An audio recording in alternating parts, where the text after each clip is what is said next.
Good morning, or depending when you're listening to this, good afternoon, good evening, or good night. My name's Ross, and I was always told I had a voice radio, so today we're going through some history of the Pokémon trading card game, but I brought a friend with me today. You heard him on one of the Nationals videos. The playlist for that can be found on the front page of this lovely YouTube channel. And he runs his own YouTube channel, Xanadu TCG, and ladies and gentlemen, I assure you, I said that right the very first time I tried it. No, he didn't, it's a lie. And he's going to be taking us through a very old set today, which is going to be one that was released back in October 2005, EX Delta species. Now we're going to split this video into two halves. We're going to talk about an engine that came around back in the day, and we're going to be talking about the top 5 cards from the set, because really the engine would round out the top 5, but it's not really fair to compare these cards. So we're going to go through the engine, and then we're going to go through the cards. Now, what I would need to tell you first of all, these cards, we had a weird thing in this set. We had the Holland Region. Now, this is something which never came about in the video games. It was only ever shown in the TCG. Now, the only way to get information about this was actually from basically on the booster packs and any press releases out. So I've gone on Bulbapedia. It's a very common, it's a very useful website, very commonly used website for the Pokemon trading card game. Go check it out, I encourage you to do so. And they say this: the Holland region was inhabited by humans who wished to search for the elusive mirage Pokemon Mew. Establishing a city, also called Holon, scientists utilised the unique magnetic properties of the area to produce waves of electromagnetic energy via a large tower in the city centre to track the location of Mew. The resulting electromagnetic waves caused the local Pokemon to mutate into abnormal types inconsistent with their genes elsewhere, with their highest evolved forms typically having metal as a type. The affected Pokemon came to be known as Delta species. First of all, hey Nick. Hey, how are you doing, Ross? And tell us about these Delta species Pokemon. In the trading card game, what was different about them? So, they, much like it said in the backstory, they were all a different type to what they usually were. So say, for example, one of the ones we're going to talk about, slight spoiler, is Dragonite. And the Dragonite in the set, for example, was both lightning and metal, because it was the highest stage of all form. And like the Dratini and the Dragonairs were both just lightning. And you had a bunch of Pokemon like this, which were just entirely different from what type they'd usually be. And that's kind of very, very weird. It's something we don't see nowadays, something I believe we haven't seen since. So what we're going to do is we're going to talk about the Holon engine. Now, this was, well, exactly what I say, an engine. And when I say engine, I basically mean a way to make your deck work. So nowadays, the engine in 2016 revolves generally around draw supporters and Shaman. So you use cards like Ultra Ball to search Shaman, Shaman to draw cards, and then you've got cards like Sycamore, for example. That's what we mean by the engine. Some water decks would use Dive Ball, and then they would use Octillery, and that would be their engine, if you will. So, the Holon engine, the big card with the Holon engine, was Holon Transceiver. Nick, tell us about Holon Transceiver. So, in my opinion, like this Holland Transceiver, this is probably one of the most ridiculous engine cards that we've seen in a long time. Because if you want to put it in like sort of modern terms, you can think of it almost like a VS Seeker combined with something that search supporters from the deck. So the exact text of it is: when you play this card, you may search your deck or your discard pile for a supporter card with Holon in the name and put it into your hand. Now, the reason why this is good is because those supporters that you could get from that all had their own toolbox utilities, and because you can either get them from the deck or the discard pile, you can, say, run one-off copies of some of them that you wouldn't want all the time, and then just get them out of the discard pile, and if you needed to use them one-on-one, whenever was convenient. I mean, imagine playing a Battle Compressor nowadays. You use Battle Compressor to put your trainers, your supporters, into the discard pile so that you can grab them with VS Seeker. That is incredibly common. Watch any of my tournament videos, you'll see it happening. The weird thing about this is, not only can you do that to get them out the discard pile with Holland Transceiver like you would VS Seeker, but first of all, you can use it to grab them out of the deck. You one copy of this and actually play it 4 or 5 times in one game. So there were 3, now there was a few of these, but there's 3 basic supporters that saw a lot of play. And I'm going on people like Nick here, and because I wasn't playing back in the time, and I've played some games, I've been given some decks, but I'm going mostly on their information. One which was really, really useful, especially as a setup, was Holon Mentor. Why was that so good, Nick? So, Holon Mentor is a little bit like, if any of your listeners will know what Pokemon Collector does, a card that you mentioned as the best card from the Heart Gold Silver set, it was basically like a slightly nerfed version of that. So what it allowed you to do, it allowed you to search your deck for free basic Pokemon with 100 HP or less. So obviously Collector just allows you to search for any free basic Pokemon, but this had this like HP restriction, probably to make it a little bit fairer. Now, the important thing to know about all of these Holon supporters is that they all had the restriction, which was to play them, you had to discard a card from your hand, which is kind of interesting. I mean, sometimes this would be seen as bad, but much like nowadays, sometimes discarding cards can be good because, say, it means you're not dead drawing them later off of an N. Well, back in this format, you also had Rocket's Admin, which is basically identical to N, so you could use that in that same principle there. Or you could, like, say, discard a Farmer, if you just don't need it straight away, and then later offer the Farmer is another Holon support we'll talk about later, and then get it back with Holland Transceiver. Absolutely. So you had Farmer, which was generally your setup card or your recovery mid-game card. It allowed you to get all the basic Pokemon you needed, as long, of course, as that they had 100 HP or less. So we also had, say you want to draw some cards, well, you could do that using Holon Scientist. Tell us about that, Nick. So Holon Scientist, you discard a card to play it, and then it lets you draw cards until your hand size matches your opponent's hand size. Now, you might think this reminds you of a certain card, and you'd be right to think that, because right now we have the card Battle Reporter, which does the exact same thing, except you don't have to discard a card to play it. This actually makes Battle Reporter worse, and obviously Battle Reporter doesn't see much play now, but with Scientist, because you have to get to discard a card first, you get that benefit of the discarding that we talked about earlier, but then, of course, it means you're drawing one extra card off as a Scientist. As an example, think about nowadays. We use Shaman. We all use Shaman. Setup ability allows you to draw until you've got 6 cards in your hand. Think of how many times you would love to just discard some random rubbish card you don't need from your hand in order to draw more with Shaman. And that essentially, ladies and gentlemen, is what this allowed you to do.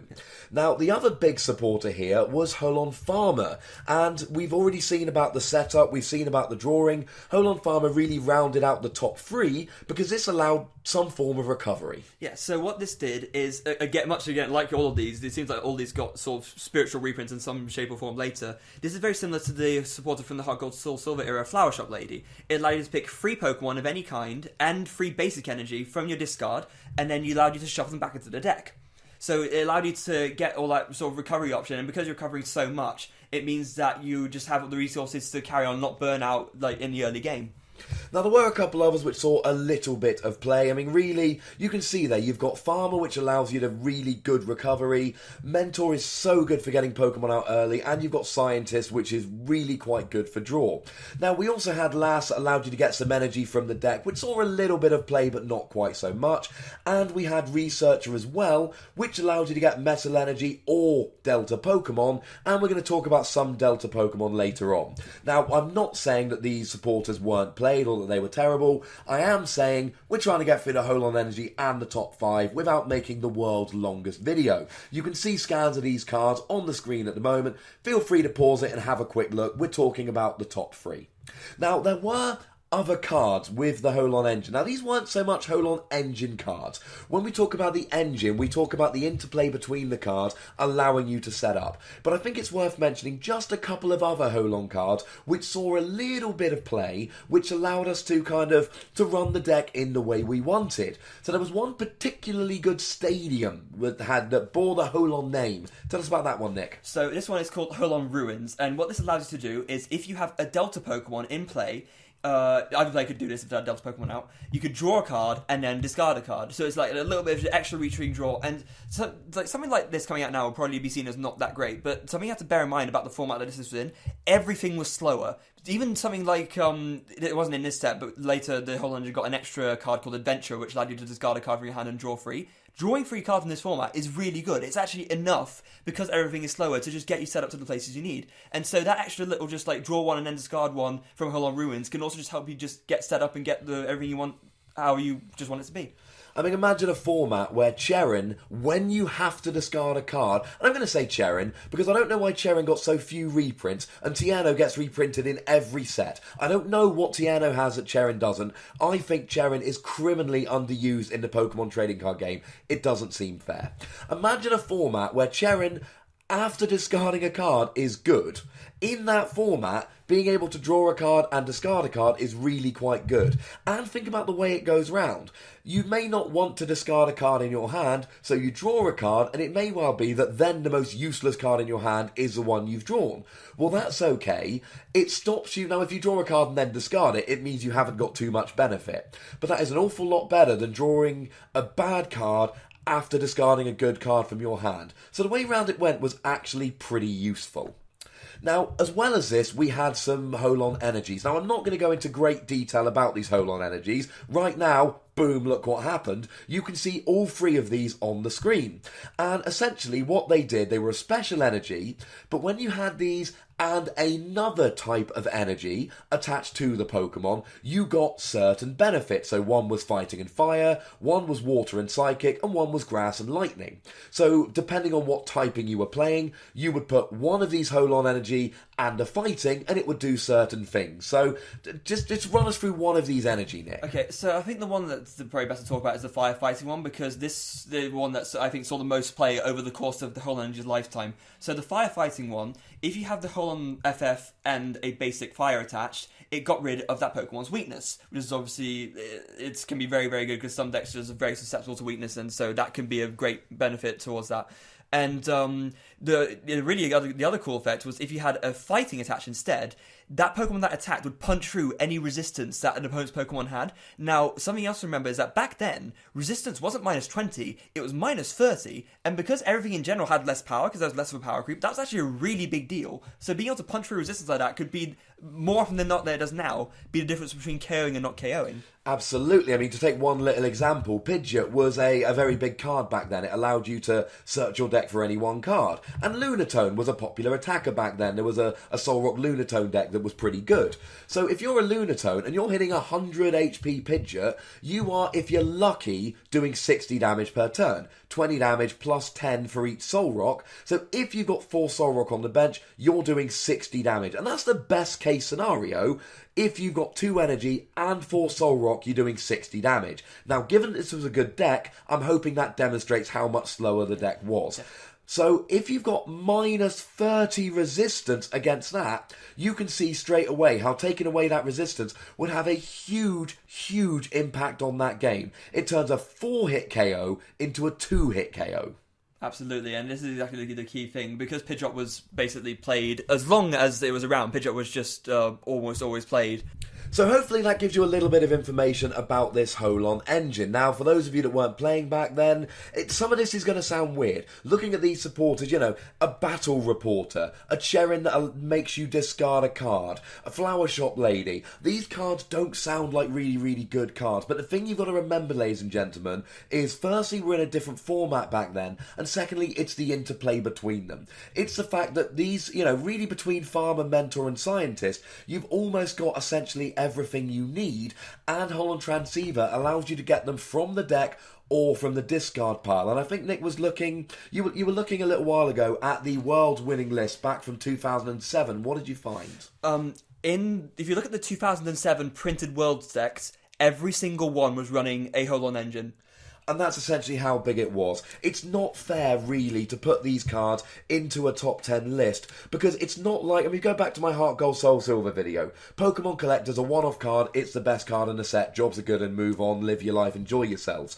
When it comes to the Holon engine, it's not the same thing. You can't really judge Holon Transceiver as a card, because it's only as good as the Holon supporters that you have available to use it. Yeah, everything, you just have to consider the complete package in one go, and one of the interesting things about it is we found an old Pokegym thread talking about the world results in 2006, and in 2006, only one of the world's winning lists, which was the senior division one, Misakasari, here who was playing Lunatone Solrock, was actually using the Holon engine. So it actually took a little bit longer for people to catch on to how good it actually was. But at the same time, once people did, they sort of realised this is the way to go forward for consistency, and it was played pretty much until after the 2007 format, when we went into 2007 to 2008, Delta species rotated, and then unfortunately the Holon engine was gone for good.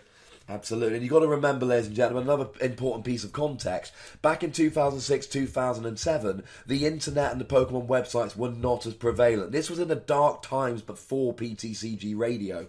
And even websites like Six Prizes really didn't exist back then. So it did sometimes take a while for things to catch on. Nowadays, a decent deck comes out, someone posts it online, everybody plays it. Not the case in 2006.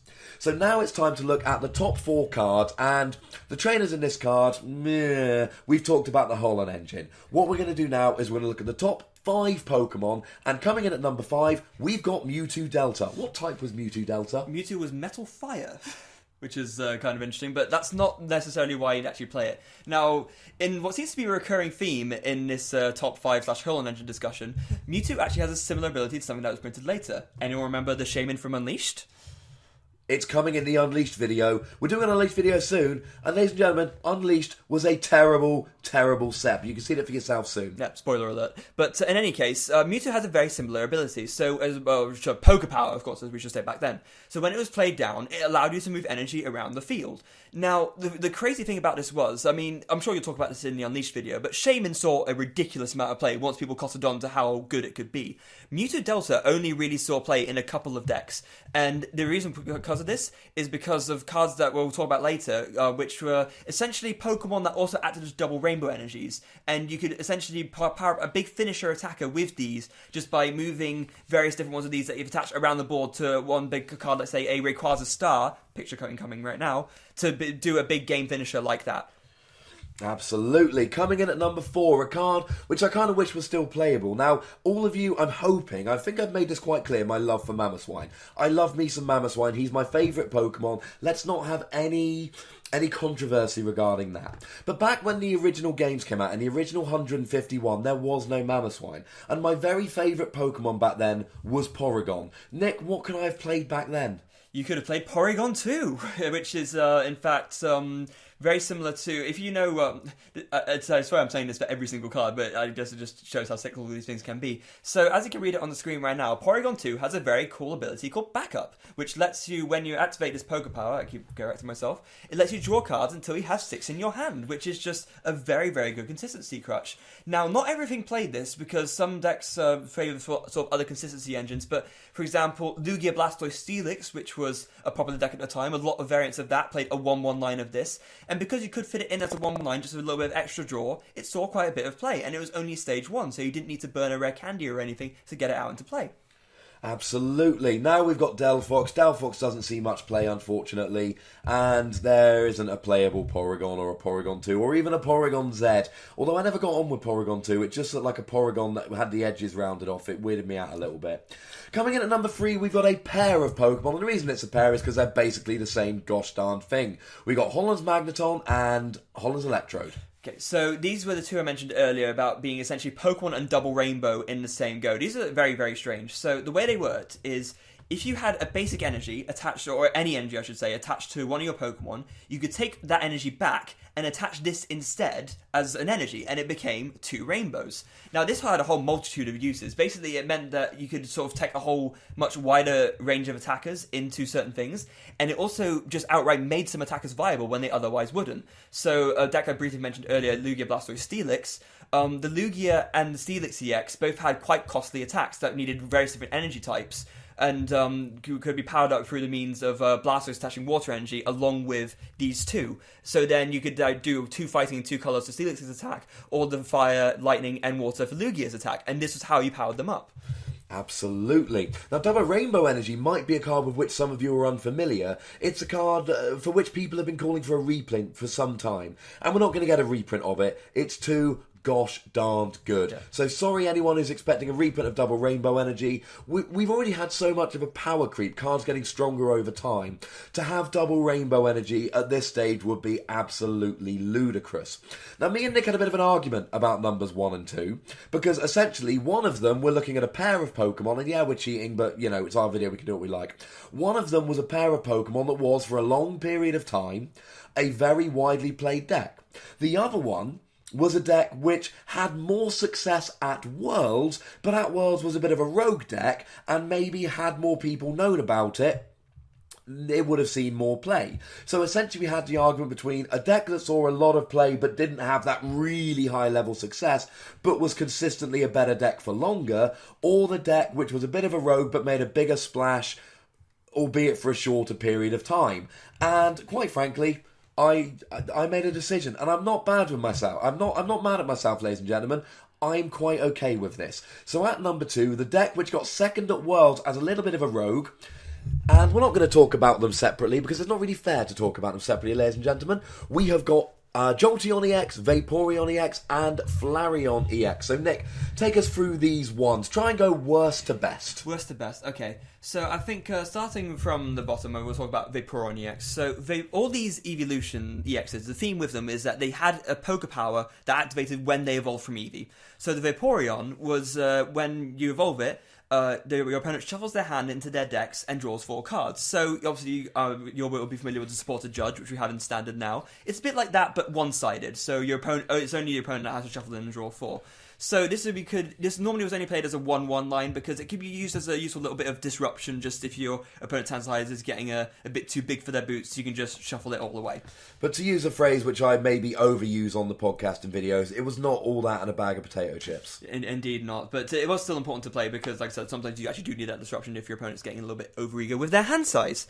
So then moving on, the next one up from that, I'd say, would be Jolteon EX. So this one had a really cool power that when you evolved it, you put 1 damage counter on each of your opponent's Pokemon. So if you could just reuse this, and the Evolution decks, they always played 4 Super Scooper because you wanted to potentially reuse all the powers if need be.